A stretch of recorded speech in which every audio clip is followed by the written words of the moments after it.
السلام علیکم دوستو، ہمارے یوٹیوب چینل پر آپ کا خیر مقدم ہے، استقبال ہے۔ دوستو، آپ ہمارے یوٹیوب چینل کو سبسکرائب کریں اور بیل آئیکن کو پریس کرنا نہ بھولیں۔ دوستو، اگر آپ کو ویڈیو اچھی لگے تو لائک کریں، شیئر کریں اور کمنٹ بھی کریں۔ دوستو، امید ہے آپ سب خیر و عافیت سے ہوں گے۔ دوستو، آج ہم 12ویں جماعت کے لیے جو نئی درسی کتب صوبہ راجستھان کی حکومت نے اختیار کی ہے اس کا نام ہے گلستان ادب۔ تو دوستو، جو آپ کی درسی کتاب ہے گلستان ادب، اس کا مطالعہ کریں گے اور اس کو مکمل بھی کریں گے۔ تو دوستو، آگے جانتے ہیں۔ دوستو، اگر ہم گلستان ادب لفظ کا مطالعہ کریں تو ہمیں معلوم ہوگا کہ گلستان ادب 3 الفاظ سے مل کر بنا ہے، جس میں پہلا لفظ ہے گل، دوسرا لفظ ہے ستان، اور جیسا کہ آپ اوپر دیکھ رہے ہوں گے کہ نون کے نیچے کیا لگا ہوا ہے، زیر، اور اس کے بعد کون سا لفظ ہے، ادب۔ دوستو، جو گل ہے، گل کا معنی ہوتا ہے پھول۔ ستان دوستو یہاں پہ ہے لاحقہ۔ لاحقہ کا معنی ہوتا ہے پرتیہ، یعنی وہ لفظ جو کسی لفظ کے آخر میں جڑتے ہیں انہیں ہم کیا کہتے ہیں، لاحقہ۔ اور دوستو، ستان کا جو معنی ہوتا ہے وہ ہوتا ہے جگہ سے۔ اور جو دوستو نون کے نیچے جو زیر ہے، یہ یہاں پہ کیا ہے، اضافت۔ اور اس اضافت کے آنے پر ہم لفظ کا، کی، کے، یعنی اس زیر کے بدلے میں ہم کیا استعمال کریں گے، کا، کی، کے۔ اور دوستو، ادب کا معنی ہوتا ہے حیا، شرم۔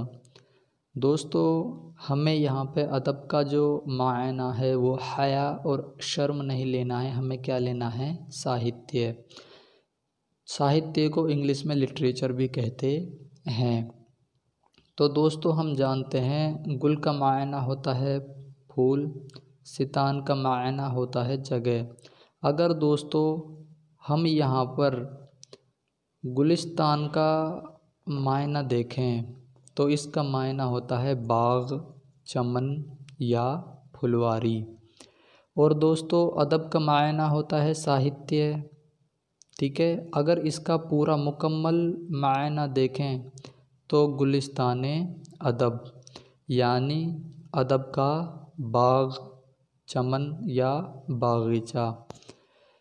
دوستو، اس سے مراد یہ ہے کہ آپ کا جو نصاب ہے، آپ کی جو کتاب ہے وہ گلستان ادب ہے، یعنی آپ کی جو کتاب ہے وہ ساہتیہ کا ایک چھوٹا سا باغیچہ ہے، یعنی ایک باغ کی طرح ہے۔ دوستو، جس طرح سے ایک باغ ہوتا ہے اس میں قسم قسم کے پھول ہوتے ہیں جو اس باغیچے کو خوبصورت بناتے ہیں، تو دوستو اسی طرح سے آپ کی جو کتاب ہے اس میں طرح طرح کے سبق ہیں، اور اردو ادب کے جو معزز چنندہ جو سبق ہیں، جو اصناف ہیں جن کا جاننا آپ کے لیے بے حد ضروری ہے، ان کو شامل کیا گیا ہے۔ اسی طرح اسی کے وسیلے سے، اسی کے صلے سے آپ کی کتاب کا جو نام ہے وہ رکھا گیا ہے گلستان ادب، یعنی ساہتیہ کا باغیچہ یا باغ۔ تو دوستو، آگے جانتے ہیں۔ دوستو، میں آپ کو یہیں پہ بتا دیتا ہوں، یہاں پہ جو لفظ آیا ہے لاحقہ، کچھ طلبہ ہوں گے جو لاحقہ کا مطلب جانتے ہوں گے اور ان کا استعمال بھی سمجھتے ہوں گے۔ ایک لفظ آیا ہے اضافت، ٹھیک ہے؟ تو دوستو آپ فکر نہ کریں، میں ایک الگ سے ویڈیو بناؤں گا اور لاحقہ اور اضافت کے بارے میں تفصیل سے بتاؤں گا، یہ کب اور کہاں پہ استعمال ہوتی ہیں اور ان کے استعمال سے کیا ہوتا ہے۔ آپ کو تو یہاں پہ صرف اتنا غور کرنا ہے کہ لاحقہ ہم نے پڑھا ہے اور اضافت بھی ہم نے پہلے پڑھا ہے، اس کو ہم تفصیل کے ساتھ ایک اگلی ویڈیو میں پڑھیں گے۔ اردو زبان کا ادب۔ دوستو کوئی بھی جو زبان ہوتی ہے، جو بھاشا ہوتی ہے، اس کا جو ادب ہوتا ہے اس کو ہم دو حصوں میں تقسیم کر سکتے ہیں، ایک تو ہے نثر اور ایک ہے نظم۔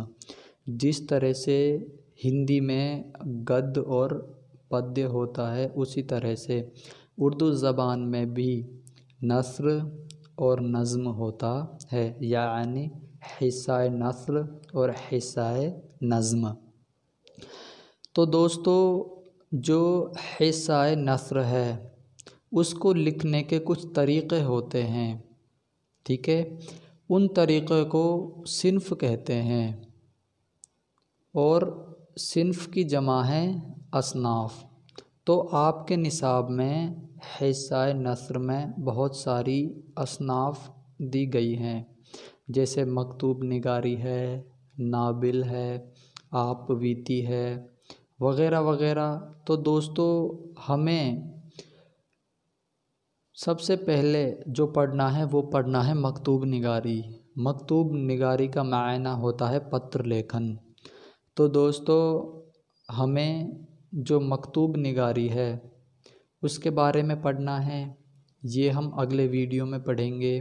آپ کو تو صرف اتنا دھیان رکھنا ہے اس ویڈیو میں کہ گلستان ادب کا معنی کیا ہوتا ہے، ادب کے کتنے حصے ہوتے ہیں، ٹھیک ہے؟